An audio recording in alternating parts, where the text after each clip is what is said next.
Hey guys, Beautiful Runner here. Alright, and now here I am to complete my reviews for the Land Before Time movies with a review for The Land Before Time 14 Journey of the Brave. So, when I first heard about this movie being made, I was actually kind of surprised about it because like I was saying in my last review, like it, it really took them like 8 years after the previous movie, Wisdom of Friends, to finally make another one. But I mean, like I've said now, seeing how bad Wisdom of Friends really was, I really wasn't surprised that it really took them that long because Wisdom of Friends was just really so bad. It really just didn't seem like a surprise that they just seemed like they were gonna stop. And then when I heard about this movie being released, I was just kind of like, I mean, really? I mean, come on. And because yeah, this is the 14th movie, and yeah, I've really felt that this movie really wasn't that necessary to do. And now you may be thinking like, well, really none of the sequels really were necessary to do. But I mean, especially with this one, I mean, this was coming out 8 years after another sequel had already been made. So I was just really, they're still doing this? But yeah, after now seeing like how bad Wisdom of Friends was, I was seeing, well, maybe this could actually be like maybe a redeemer after or like how bad that film turned out. And now after finally watching this film, I have to say this was definitely a major step up from Wisdom of Friends. I mean, this was definitely a much better film than that. I mean, this was a decent film. I mean, yeah, I mean, I did kind of get some unfortunate certain things about this film. Is to be honest, I mean, it's really mainly due to some of the voice cast. Like, of course, like Littlefoot, like I said in my last video, Littlefoot was just recast for just about every film since The Great Long Migration. So yeah, he's been recast again by a different actor. Surprisingly, they still got the same voice actors to voice Sarah, Ducky, Petrie, and Spike. Yeah, and yeah, but there were some characters that ended up being recasted, like Littlefoot's grandpa ended up being recasted because yeah, sadly Kenneth Mars had died by this point, and so yeah, in this film, Littlefoot's grandpa is voiced by Barry Bostwick, and yeah, I kind of just found that Littlefoot's grandpa having a different voice being kind of distracting to me because I mean Kenneth Mars was basically voiced Littlefoot's grandpa since the beginning, so I was really used to Kenneth Mars' voice. And now, out hearing him with a different voice, I just felt it was just kind of distracting hearing a different voice for Littlefoot's grandpa now.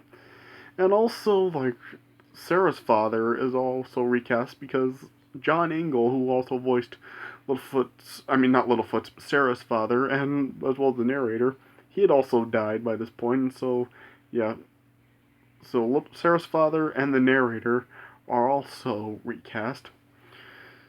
Yes, and I mean, yeah, we do also have a couple of other new names in this film. Like we do have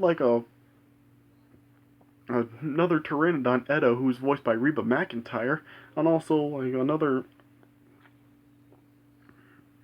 character, Nothronichus, is that how it's said?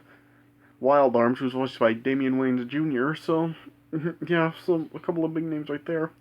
And in this film, we also do have Chomper in this film. Chomper's in this film again, along with his friend Ruby. I'm not really sure about that. Yeah, this movie is showing that now. I guess the parents in the Great Valley know Chomper. I don't know. Maybe this is has to do with the Land Before Time TV show. Yeah, I didn't watch that show, so I really don't know. But I would have to assume that maybe they the Littlefoot and his friends introduced Chomper to their folks in the Great Valley, and so now they know Chomper, and I guess Chomper's now living in the valley or something. Yeah, I don't know. If there's anybody that actually watched the Land Before Time TV show, just let me know how it went. Like how Littlefoot's parents know Chomper, if they were introduced to the if they were introduced to Chomper in the TV show or stuff. Because yeah, I really don't know because I didn't watch it.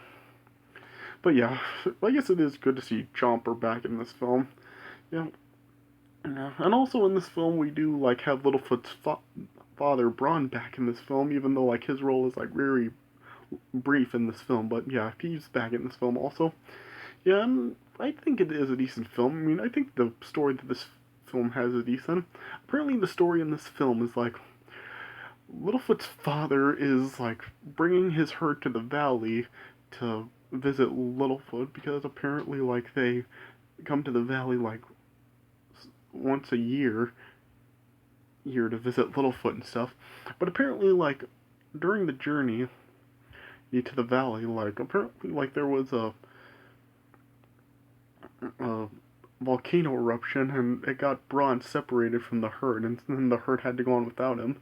And so then once Littlefoot finds out about his father like being lost, then Littlefoot, Sarah, Ducky, Peachy, and Spike all head out to find his father. And yeah, I think that the story is pretty decent in this film. I mean, it is kind of like something we've already seen before, where the kids like go out to find something, like when they did it in Journey Through the Mist to find the Night Flowers, and of course also the first movie to find the Great Valley. But yeah, it is. I thought it was interesting to see like Littlefoot like wanting to help his father. I mean, it was a good story for this film, I guess. Yeah. And yeah, they meet these new characters that I was talking about, like Edda and Wild Arms and stuff. And yeah, and like, and the, like when the adults find out that the kids went off, then like Chomper like is like leading the parents to find Littlefoot and the others, and so yeah, I guess like the story I guess is like pretty decent. So yeah, overall I think it is a decent film. Probably like not really one of the best Thing Before Time films, but definitely like better than some of the other ones, especially like the previous three before it.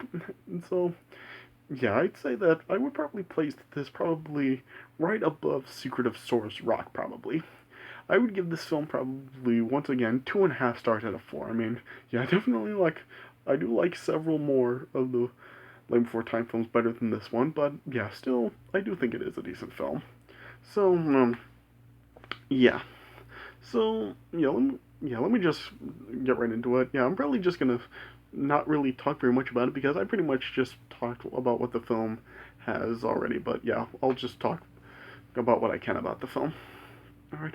So the film opens with narration from a new person, Tony Amendola, and the narration is actually pretty different than has been in the previous films. In this film, it's the narration at the beginning is just kind of like a recap of like what occurred in the first movie, and then it eventually like leads to like a recap of the Great Lawning Migration with Littlefoot reuniting with his father and stuff.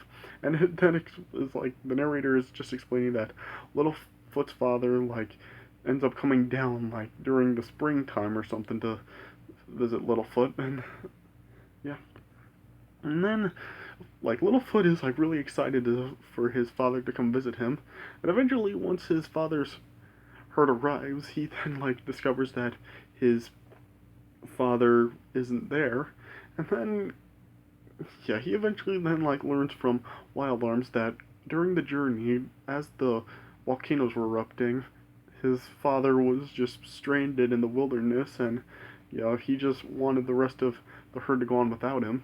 And Littlefoot wanted to go like save his dad, but yeah, yeah, Wild Arms and like all the adults were just telling Littlefoot that it was too dangerous to go while the volcano was erupting. And then Littlefoot then just decided to go off to save his father on his own. But then Sarah, Ducky, Peachy, and Spike eventually ended up joining him.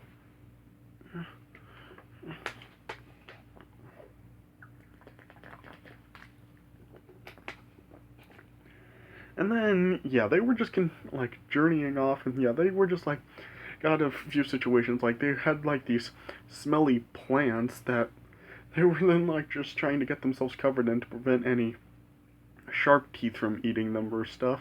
And eventually like the parents then like just discovered that the kids were gone, and so then they tried to get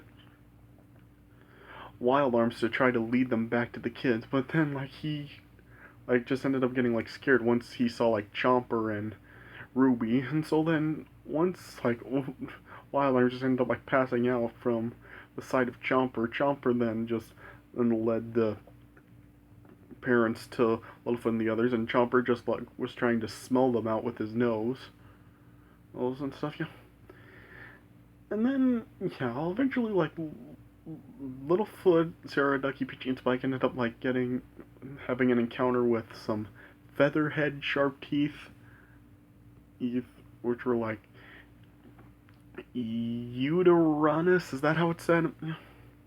And eventually, like once, like Littlefoot was just feeling like Sarah, Ducky, Peachy, and Spike were just like slowing him down. Then Littlefoot just snapped, and he just said that he would be better off going without them. And yeah, it was just like kind of like a riff, an homage to the first film where like Littlefoot and Sarah were like fighting, and then yeah, Sarah just decided to go a different way than Littlefoot was, and that was kind of like what they were doing here with Littlefoot like going one way, and then Sarah, Ducky, Peachy, and Spike going another.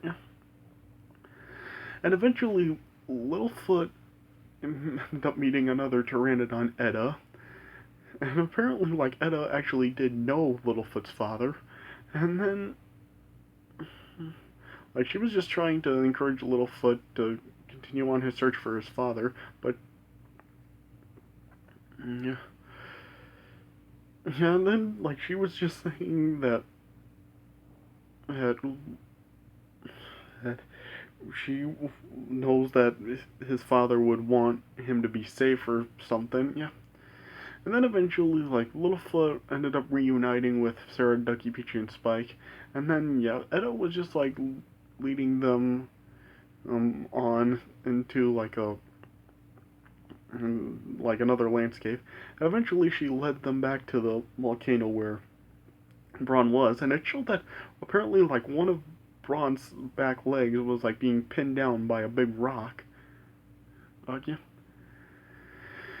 And then, yeah, like, he was trying to just send Littlefoot and the others off once, like, there was, like, some lava flowing from the volcano, but Littlefoot refused to leave, and he just told his dad that he wasn't going to give up on him, just like Braun didn't give up on his herd.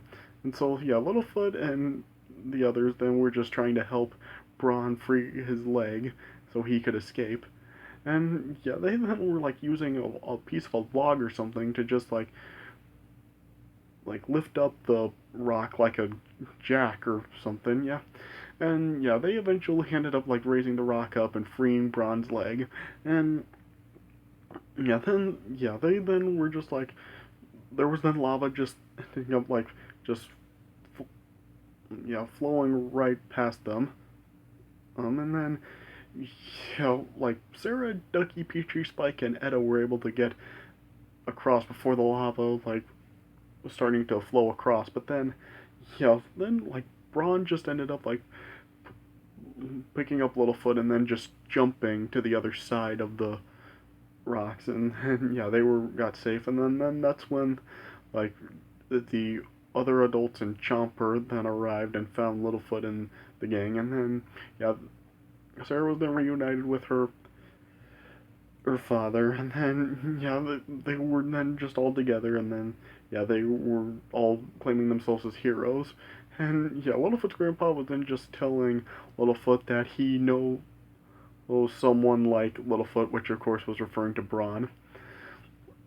And then it just showed them then walking back off to the Great Valley, and then the narrator was then just saying that Littlefoot and his friends and like knew the virtues of working together, and then they would have like more adventures in the Land Before Time, and then that's how the movie ended. So like I said, 2.5 stars out of 4. I mean, it is a decent film, and the story overall I thought was pretty good. I kind of just wish that Littlefoot's father would have had a bigger role in this. I mean, because he was a really good character in The Great Lion Migration. I wish we could have had like much more of an appearance from him again in this film. But I guess like as is, like it is still like a decent film overall.